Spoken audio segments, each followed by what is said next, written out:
Bonjour les amis lecteurs, joueurs et lectrices joueuses. Aujourd'hui une petite présentation puisqu'il y a plein de nouveautés sur les livres en lecture interactive, genre un livre dont vous êtes les héros.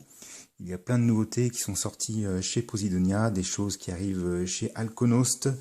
Gallimard Jeunesse nous ravit avec des nouvelles éditions en grand format. Et des financements participatifs comme Aria ou Les Brumes viennent d'arriver dans ma boîte aux lettres. Parmi les nouveautés, il y a Les Brumes, un donjon exploré en solitaire de Architectura. Vous interprétez le rôle d'un jeune homme qui est recueilli par des moines et qui va partir à la recherche de son identité et à la recherche aussi des explications sur ce que sont ces mystérieuses brumes du pays d'Austérion. Pour cela, vous allez traverser différentes salles et lieux qui sont recto verso, et vous allez avoir des objets à récupérer, un mystère à résoudre et des ennemis à combattre.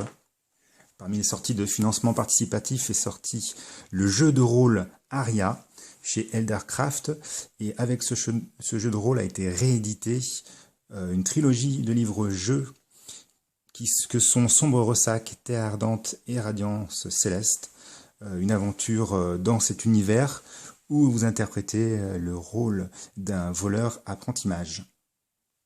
Enfin, c'est Gallimard Jeunesse qui nous ravit avec la réédition de Les Maîtres des Ténèbres, une aventure dont vous êtes le héros dans l'univers de Loup Solitaire. Donc les précédentes éditions étaient celle-ci par exemple.